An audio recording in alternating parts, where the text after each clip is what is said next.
प्यारे बच्चों, कल मैंने आपको गुणा भाग घटाना के बारे में बताया था और पहले जोड़ बता दिया था। तो चिन्हों का खेल आप अच्छी तरह समझ गए होंगे, क्योंकि देखो जोड़ घटाना गुणा भाग कक्षा 5 तक तो मास्टर साहब कहते हैं जोड़ो घटाओ गुणा करो भाग करो, लेकिन अब ऐसा नहीं है। आपको दिया जाएगा कि ये प्रश्न है, सरल करो। तो अभी हम धन और ऋण का प्रश्न सीखते हैं कि कैसे करेंगे। तो कैसे करते हैं इसको ये नहीं कहा जाएगा कि जोड़ो बच्चों घटाओ बच्चों, कहा जाएगा इसको सरल करो।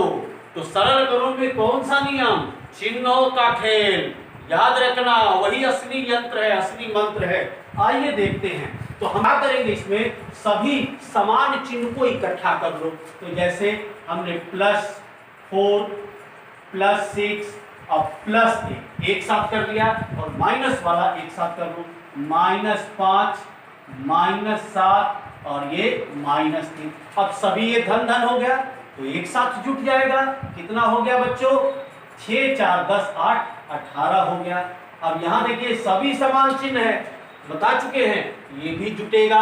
और चिन्ह कौन सा रहेगा? जो चिन्ह है वही रहेगा। फिर एक बार ध्यान दो, -3 समान चिन्ह जुटेगा तो केवल 6 लिख दोगे तो गलत हो जाएगा। क्या होगा? चिन्ह भी वही रहेगा, -6 आपका उत्तर सही होगा। तो उसी तरीके से 7 5 12 12 3 15 -15 हो गया। अब देखिए यहाँ पे ऊपर तो हम जोड़ रहे थे, अब यहां देखिए असमान चिन्ह, एक धन है एक ऋण है, यानी कि अब यहां घट जाएगा। तो घटेगा 18 में से 15 गया 3। लेकिन जरूरी क्या है समझना, चिन्ह कौन सा होगा? तो मैंने बताया है पिछले वीडियो में, अधिक अंक का चिन्ह रखते हैं। तो 18 और 15 में कौन अधिक है? 18 अधिक है, इसलिए इसका चिन्ह धन होगा। शुरू में आप धन रख सकते हैं, लेकिन अब आगे चलने पर ये धन नहीं भी लिखेंगे तो समझा जाएगा कि ये धन है। अब इसी सवाल को थोड़ा हम बदल देते हैं आपको समझाने के लिए।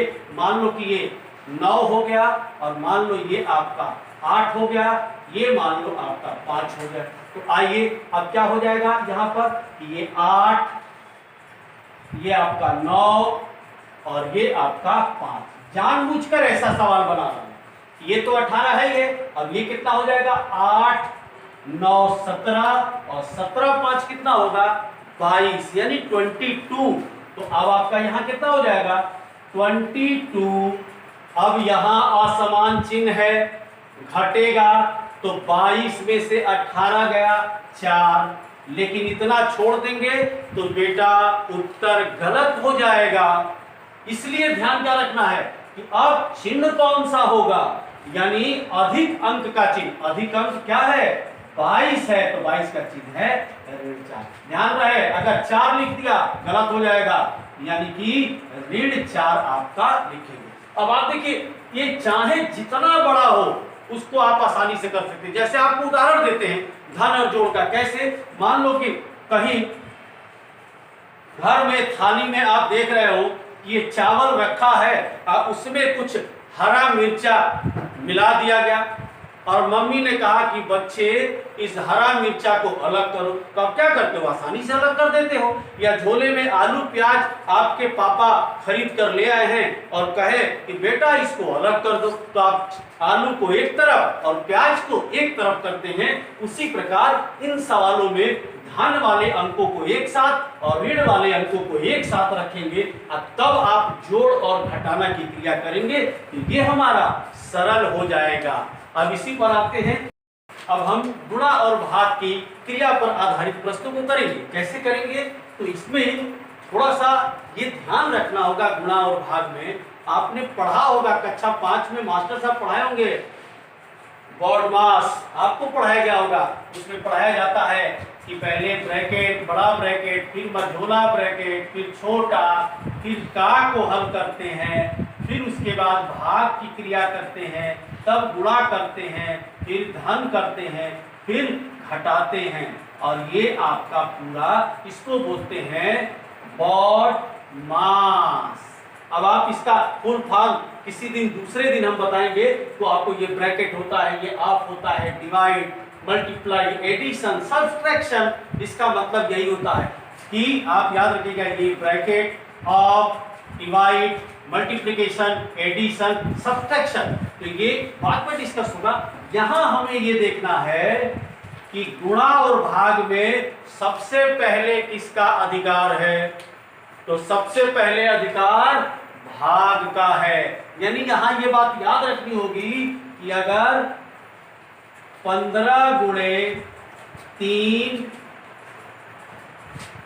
भागा 9 अगर है, अगर इस तरीके से सवाल है, तो अब यहां बच्चों में दुविधा होती है। क्या दुविधा होती है भाई कि पहले हम गुणा कर ले कि भाग करें। तो यहां इस बात का ध्यान रखना चाहिए। जैसे मान लीजिए अब एक गलत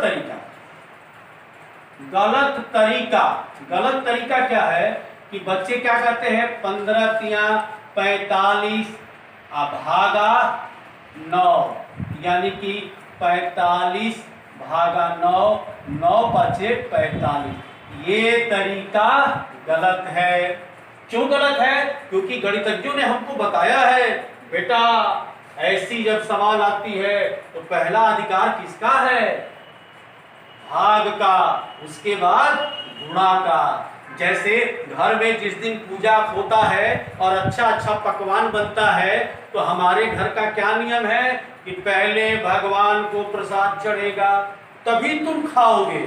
उसी तरीके से इस गणित में भी नियम बताया गया है कि पहले क्या करोगे इसमें, जब इन दोनों की बात आएगी तो पहले भाग तब गुणा। अब सही तरीका इसका क्या है भाई, सही तरीका इसका है कि 15 गुणे 3 भागा 9, तो पहले हम भाग देंगे, यानी 15 गुणे 3 बटा 9। अब 3 एकम में 3, तितरी का 9। अब 15 में 1 का गुणा होगा तो 15 और नीचे 3, तो 3 पाछे 15, यानी उत्तर 5। ये सही है। अब जरा देखो, अब आप कहोगे कि सर जी यहां भी तो 5 आया और यहां भी 5 आया, तब तो कैसे गलत है? नहीं, ये ध्यान रखना, नियम के अंतर्गत आप जब पूछोगे तो ये गलत है और ये सही है। अगर बच्चा ध्यान नहीं देगा तो इसमें आप गलतियां कर सकते हैं। कई ऐसे प्रश्न आएंगे इत्तेफाक से इस नियम के अंतर्गत ये उत्तर नहीं आएगा, अलग आएगा और ये अलग आएगा। इसलिए कभी समान उत्तर के चक्कर में आप नियम को मत भूलना। और एक बात और बता दें, कई लोग इसको भी सही मान लेंगे और इसको भी सही मान लेंगे, लेकिन बेटा ये तरीका गलत है। आप इंसान हो, आप जानवर तो हो नहीं। इंसान और जानवर में क्या फर्क है कि जानवर के पास दिमाग बहुत कम होता है, लेकिन इंसान के पास दिमाग बहुत होता है। वो अच्छा और बुरा सोच सकता है और समझ भी सकता है। अब आपको जैसे कहा जाए बच्चे कि रसगुल्ला यहाँ रखा है और यहाँ बतासा रखा है, कौन सा लोगे? कौन मूर्ख बच्चा होगा कि बतासा लेगा? सभी रसगुल्ले पर टूट पड़ेंगे। ये कैसे निर्णय किया आपने? अपने दिमाग से निर्णय किया, अपने दिमाग से सोचा, दिमाग से सोच कर निर्णय लिया। उसी तरीके से जब भी सवाल करिए तो उस दिमाग का प्रयोग करना है जो भगवान ने आपको दिया है। और जब उस दिमाग का प्रयोग करोगे तो आपको समझ में आएगा कि नहीं, हमारा नियम है कि पहले गुणा या पहले भाग, तब हम गुणा करेंगे, न कि पहले गुणा और भाग। तो नियम से चलेंगे। अब नियम क्या है भाई? बाहर से आओ तो हाथ पैर धो लो खूब अच्छे से, तब खाना खाओ। अब कोई बच्चा बिना हाथ पैर धोए ही खाना खा लिया तो खाना तो पेट में गया ही, हो सकता है उस समय वो बीमार ना हो, लेकिन भविष्य में बीमार पड़ सकता है। इसलिए क्या जरूरी है? नियम से आपको चलना है, नियम से चलना है। तो नियम बहुत जरूरी है। पढ़ाई का मतलब नियम आपके दिमाग में होना चाहिए और दिमाग हमेशा चलना चाहिए। खेल में कितना तेज दिमाग लगाते हो? बहुत जबरदस्त दिमाग लगाते हैं। इसलिए यहाँ ध्यान रखना बेटा, ये जानबूझकर ऐसा सवाल मैंने चूज किया कि उत्तर दोनों का समान है। कई मास्टर साहब डिस्कस भी करते हैं कैसे गलत आप काट दिए? गलत है, ये नियम के अंतर्गत ये गलत है। तो ये सवाल आप ध्यान रखना, इस तरीके से सवालों की प्रैक्टिस करना है बेटे। ठीक है, और बहुत धन्यवाद।